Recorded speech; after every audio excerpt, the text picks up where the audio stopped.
have a John Deere 440 diesel crawler. It's made by Ertl and it's in 1/16 scale. Now this particular version was made for the 2005 National Toy Truck and Construction Show.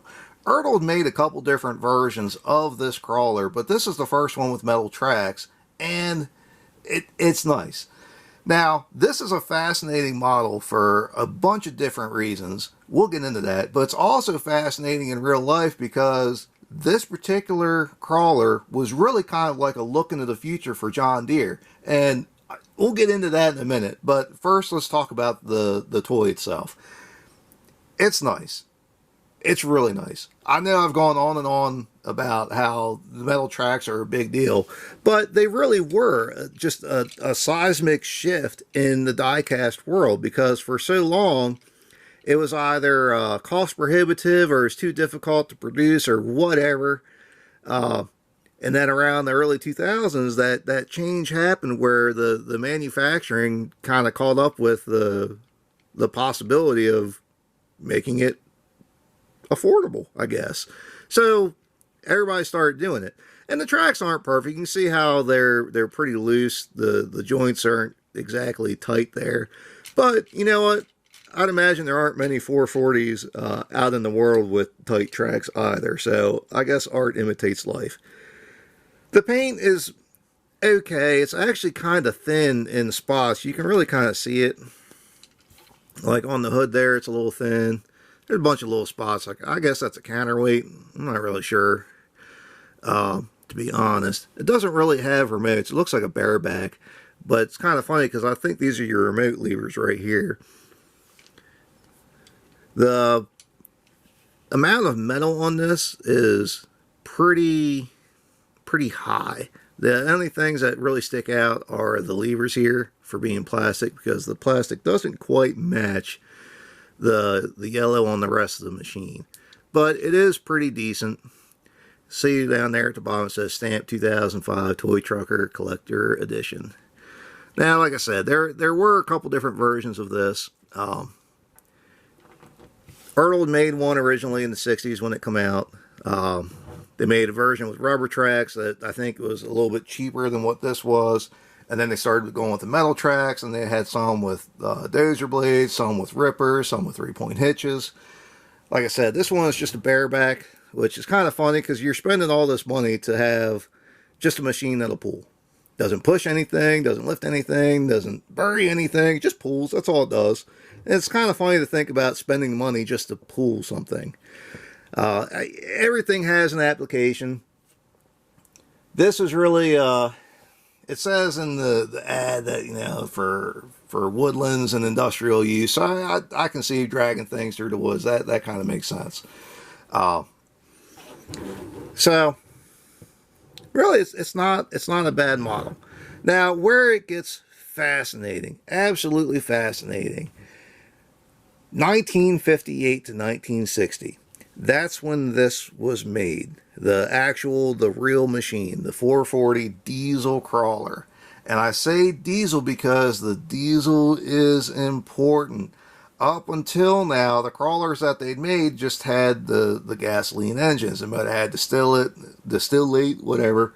But they were basically gas motors. They're all about 25 horsepower. This is 26 horsepower.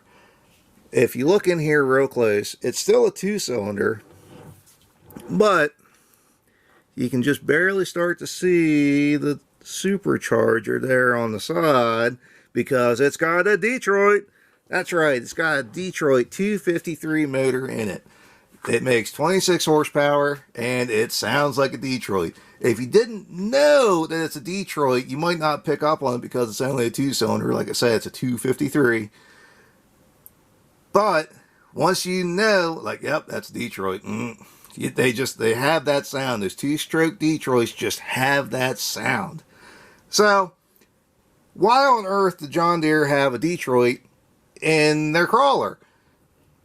Long story short, you got to think back to the 50s. They'd had their two-cylinder tractors, you know, for 20 years at this point, 30 years at this point. and they were working on the next generation, the new generation Deeres, the 4010s, the 5010s, 3010s, all those. They didn't have any money to spend on a diesel engine for their crawler.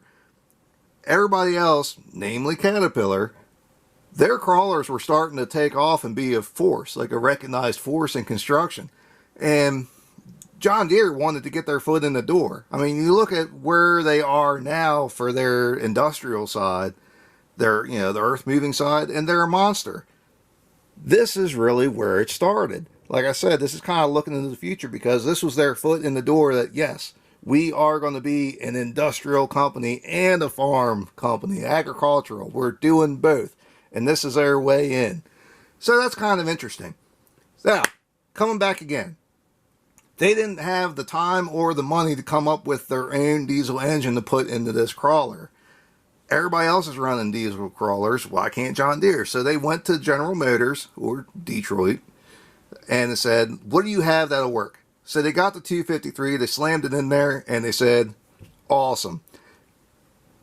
Now the 440 was based off of their 435 tractor. Where this is important is they didn't really think it through. You had an option of a 4-speed or a 5-speed transmission, the same as what was in the 435 tractor, the wheeled rubber tire tractor. You could also get it with the 253 Detroit. Now the difference is the rubber tire tractor matched up to the transmission. The crawler did not. Now if you look here real carefully, you can see on the gear shift that it is in fact a 5-speed transmission. One of the biggest problems with these 440 crawlers was that the Detroit, if you ran it in 5th gear, you could strip out your final drives. You see how that could be an issue? So there's actually, I've heard that a lot of these had 5th gear blocked out entirely. Right here you have a reverser, so you had all 5 gears forwards and you had all 5 gears in reverse. Now, keep in mind, like I said, 26 horsepower. This is a tiny, tiny crawler. I think it weighs like 6,000 pounds. So 26 horsepower and 6,000 pounds on tracks, this is not a monster. I mean, this is a teeny tiny thing. In the grand scheme of crawlers and dozers on construction sites and in the woods, this is a mini, teeny tiny baby. So it's fascinating. Like I said, this was John Deere's foot in the door for the industrial side. So, again, where this really gets interesting and where this thing looks into the future. In 1957, everything that John Deere was making still looked like a 2-cylinder tractor. They had that look. The 30 series was in production, and they looked like 2 cylinders.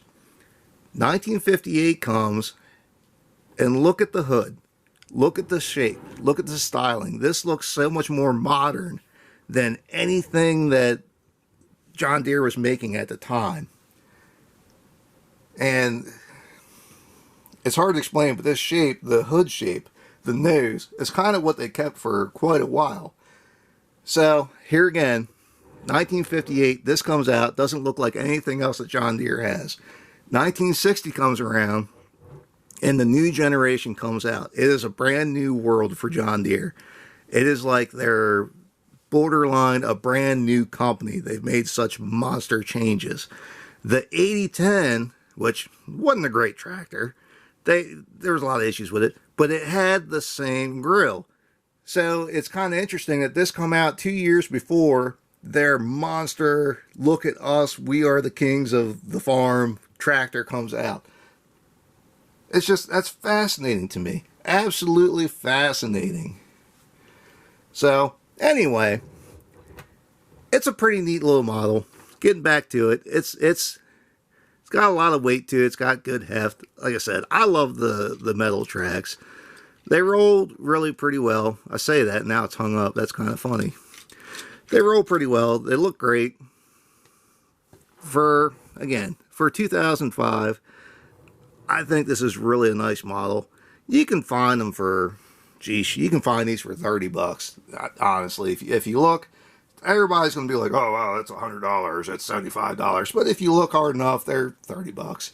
Like I said, Ertl made 1 billion of these in a bunch of different configurations, and they're all pretty nice. They really did do a pretty good job. I've never seen one of these that has the zinc rot that like the Precisions do, or some of the Precisions do. I haven't seen it with these. I don't know if it's maybe they were made in a certain factory, or maybe the batch of materials they had at the time was better. I don't know. Honestly, I think a lot of it's kind of like witchcraft anyway, whether you get something with a zinc rot or not. It's just kind of, how lucky do you feel? So, anyway, that's all I got. If you got any questions or comments, feel free to ask. I'd love to hear it. As always, thanks for watching.